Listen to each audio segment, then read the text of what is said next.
সবাইকে স্বাগত জানাচ্ছি ওয়ার্ল্ড কাপ ক্যাফেতে। আমি রেজওয়ানুজ্জামান, আমি আছি মায়ামিতে। মায়ামির গল্পটুকু আমি আগে বলি। আজকে কিন্তু পর্তুগাল কলম্বিয়া ম্যাচ দেখলাম খুব কাছ থেকে, রোনালদোকে প্র্যাকটিসে দেখলাম, আজকে ম্যাচেও দেখলাম। এর আগেও আমি দেখেছি পর্তুগালে ম্যাচে রোনালদোকে, চ্যাম্পিয়ন্স লিগ ফাইনালে রোনালদোকে রিয়াল মাদ্রিদে যখন খেলতেন। কিন্তু বিশ্বকাপে আজকের এই রোনালদোকে দেখে সত্যিই খুব হতাশ হয়েছি। বয়স বাড়লে একটা ফুটবলার ফ্লপ হলে যে কতটা আসলে নিঃশেষ হয়ে যেতে পারেন সেটার কিন্তু প্রমাণ আজকে রোনালদো। CR7 তাকে নিয়ে বিশ্বকাপে বিশ্বমাতে, কিন্তু আজকে তিনি ফ্লপ। আর কলম্বিয়া মাঠে এবং গ্যালারিতে সমান তালে কিন্তু আজকে পারফর্ম করেছে। খুবই খুবই খুবই দুর্ভাগ্য তাদের যে গোল বাতিল হয়েছে, একাধিক গোল পাওয়ার কথা। কিন্তু পর্তুগাল গোলরক্ষক আসলে আজকে যেভাবে সেভ করেছেন, বাঁচিয়েছেন দলকে, অবিশ্বাস্য। আর অফসাইডের নতুন নিয়ম বাঁচিয়ে দিয়েছে পর্তুগালকেও। আমার মনে হয় যে আসলে লাতিন আমেরিকা বিশ্বকাপের আসলে একদম ত্রাতা। আর্জেন্টিনা, ব্রাজিল, কলম্বিয়া, ইকুয়েডর, যাদের আমরা দেখেছি এই লাতিন আমেরিকা অঞ্চলে, সবাই সমর্থকরা এমন যে আসলে অবিশ্বাস্য।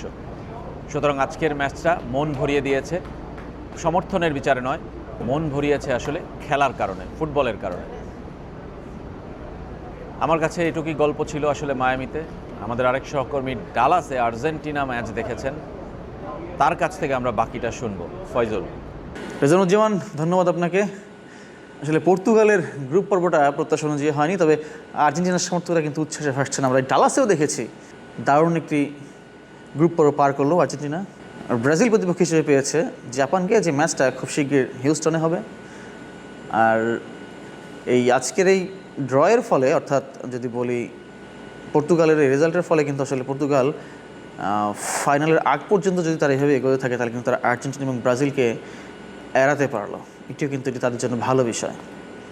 অর্থাৎ ফাইনাল ছাড়া আর্জেন্টিনা বা ব্রাজিলের সঙ্গে পর্তুগালের সাক্ষাতের সুযোগ নেই। আর সেমিফাইনালে দেখা হতে পারে, যদি এভাবেই জয় পায় দুই দেশ, সেমিফাইনালে দেখা হতে পারে আর্জেন্টিনা এবং ব্রাজিলের। আপাতত বিদায় নিচ্ছি, চ্যানেল ইনফোর সঙ্গে থাকবেন। ধন্যবাদ সবাইকে। মেগা ডিজিটাল স্কেল মাপ নির্ণয় বাজারের সেরা, যেমন মজবুত তেমনি টেকসই, আবার প্রাইস কাউন্টিং এর সুবিধা রয়েছে।